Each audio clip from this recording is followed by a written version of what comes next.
सच्चा और बड़ा pyramid the great pyramid of Giza कहलाता है और इस पिरामिड की बेस का एरिया 13 एकर्स है। यानी इस पिरामिड के अंदर हैरत अंगेज तौर पे एक दो नहीं बल्कि पूरी 9 फुटबॉल फील्ड्स आराम से फिट आ सकती हैं। एक एस्टिमेट के हिसाब से इस पिरामिड में टोटल 23 लाख बड़े बड़े पत्थरों का इस्तेमाल हुआ, जिनमें से कई पत्थरों का वजन 50 टन भी था। अगर इसके टोटल वजन का अंदाजा लगाया जाए तो इस पिरामिड का वजन 60 लाख टन है, जो 12 बुर्ज खलीफा के वजन के बराबर बनता है। लेकिन इतने ऊंचे और आलीशान पिरामिड्स बनाने का आखिर मकसद क्या था? हजारों साल पहले जब इंसान के पास कोई टूल्स भी मौजूद नहीं थे, तब इन पिरामिड्स की दीवारों को कैसे इंच बाय इंच लेवल किया गया? कैसे 50 टन वजनी पत्थरों को स्क्वायर शेप में काटकर बगैर क्रेन के ही 480 फीट ऊंचाई तक पहुंचाया गया? और इनको बनाने में ऐसे कौन से इंजीनियर्स का हाथ था जिन्होंने इन पिरामिड्स को अर्थक्वेक प्रूफ के साथ साथ इनकी तमाम साइड्स को एग्जैक्टली 51.5 डिग्री के एंगल पे सेट किया? ये सब आप जान सकेंगे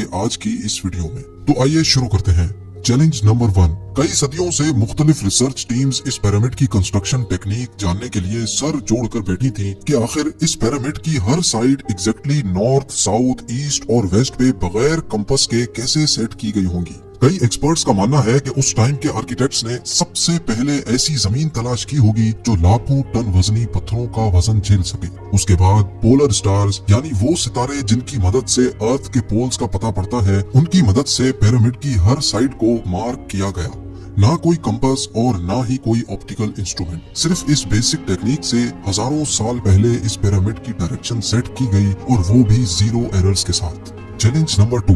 अगला चैलेंज था जमीन को लेवल करने का। जिस 13 एकड़ की जमीन पर इस पिरामिड को बनना था, उसका लेवल थोड़ा सा भी आउट होता तो 23 लाख पत्थरों के इस पहाड़ का खड़ा होना बिल्कुल भी मुमकिन नहीं था। अब इस जमीन को लेवल करने के लिए उस टाइम के इंजीनियर्स के पास ना ही लेजर लेवलर था और ना ही बबल लेवल। एक्सपर्ट्स का मानना है कि कंस्ट्रक्शन साइट की चारों साइड्स पर खड्डा करके उसमें पानी डाला गया होगा और फिर एक साइड के पानी के लेवल से दूसरे साइड के पानी के लेवल को मैच किया गया होगा। जो जमीन का हिस्सा पानी के लेवल से मैच नहीं कर रहा होगा, उसको छेनी और हथौड़ों की मदद से काट कर लेवल किया गया होगा। कई एक्सपर्ट्स का मानना है कि एंशिएंट इजिप्शियंस ने इस सिंपल टूल का भी इस्तेमाल किया, जिसकी दोनों साइड्स पे लकड़ियां और उसके ठीक सेंटर पे एक रस्सी से पत्थर बंधा हुआ है। अगर पत्थर जमीन से टच हो गया और उसकी रस्सी ठीक सेंटर लाइन पे आ रही होगी तो इसका मतलब है कि बीच की जमीन परफेक्टली लेवल्ड है। Challenge number 3। अब पिरामिड कंस्ट्रक्शन साइट पे डायरेक्शंस भी सेट थी, मार्किंग्स भी हो चुकी थी और जमीन का लेवल भी सेट था। अब बारी थी कंस्ट्रक्शन स्टार्ट करने की, जिसके लिए लाखों टन वजनी और बड़े पत्थर रिक्वायर्ड थे। लेकिन ये पत्थर काटने के लिए ना ही उनके पास ग्राइंडर थे और ना ही जैक हैमर्स। लेकिन फिर भी उन्होंने 50 टन वजनी पत्थर काटे भी और उनको स्क्वायर या रेक्टेंगल शेप भी दिया। लेकिन आखिर किसकी मदद से? जी हाँ, यही वो सिर्फ एक टूल था जिसकी मदद से पत्थरों को काटा गया। एक्सपर्ट्स का मानना है कि पिरामिड की कंस्ट्रक्शन पे इस्तेमाल होने वाली छेनी सिर्फ कॉपर से ही नहीं बनी थी, क्योंकि उनको भी ये बात मालूम थी कि कॉपर नरम होता है और पत्थर नहीं काट सकता। इसलिए इसमें एक केमिकल आर्सेनिक भी शामिल किया गया था। कॉपर और आर्सेनिक से बनाई जाने वाली ये छेनी लकड़ियों के हथौड़ों से पत्थरों पर ठोकी जाती थी और कई घंटों की मेहनत के बाद बड़े बड़े पत्थर शेप में लाए जाते थे।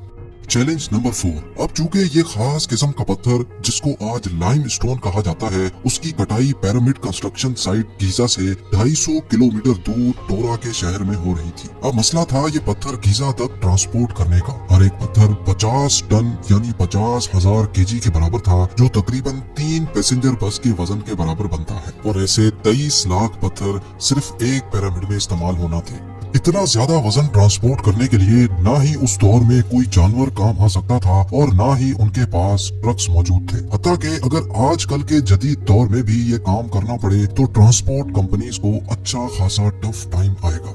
हैरत अंगेज तौर पे ये काम वर्कर्स और कश्तियों की मदद से किया गया। जी हाँ, टोरा और गीजा के दरमियान मौजूद रिवर का फायदा उठाया गया और बड़ी बड़ी कश्तियों में पत्थर लाद कर पिरामिड साइट पर पहुंचाए गए। एक्सपर्ट्स का मानना है कि ये काम इतना आसान नहीं था। शिप्स में इतने बड़े पत्थर की लोडिंग और अनलोडिंग में कम से कम भी 500 मजदूरों की आर्मी एक ही वक्त में लगाई गई होगी। Challenge number 5। जो एक्सपर्ट्स की टीम्स पिरामिड की कंस्ट्रक्शन पर रिसर्च कर रही थी, उनको अब अपने कई सवालों के जवाब मिल चुके थे, लेकिन एक बात उनको हर वक्त सता रही थी कि लाइमस्टोन कट भी गए, ट्रांसपोर्ट भी हो गए और कंस्ट्रक्शन के दौरान एक के ऊपर एक लगना भी शुरू हो गए। मसला ये था कि पत्थर इतनी ऊंचाई तक आखिर पहुंचाए कैसे गए होंगे। कई एक्सपर्ट्स का मानना है कि पिरामिड की कंस्ट्रक्शन से पहले ही ये प्लान कर लिया गया था। या तो ये स्पाइरल ट्रैक के जरिए ऊपर गए होंगे या फिर जिग जैग तरीके से, लेकिन ये बात तो तय है कि 50,000 केजी के पत्थर ऊपर मजदूरों की आर्मी की मदद से ही खींच कर गए होंगे। Challenge number 6। बात सिर्फ लाखों मजदूरों छेनी हथौड़े से लाइमस्टोन काटने और इतने बड़े पत्थरों को ट्रांसपोर्ट करने की ही नहीं थी। इस पिरामिड के अंदर कंपार्टमेंट्स, उनके अंदर जाने का रास्ता और कई छोटी छोटी सुरंगें भी बनाई गई थी। बाकी सब चीजें तो ठीक थी, लेकिन एक चीज एक्सपर्ट्स को हैरान कर गई और वो ये थी कि अंदर के कंपार्टमेंट्स में जो पत्थर इस्तेमाल हुआ था वो लाइमस्टोन नहीं बल्कि ग्रेनाइट था। जी हाँ, ग्रेनाइट एक ऐसा पत्थर है जो डायमंड के बाद दुनिया का सबसे सख्त तरीन स्टोन माना जाता है।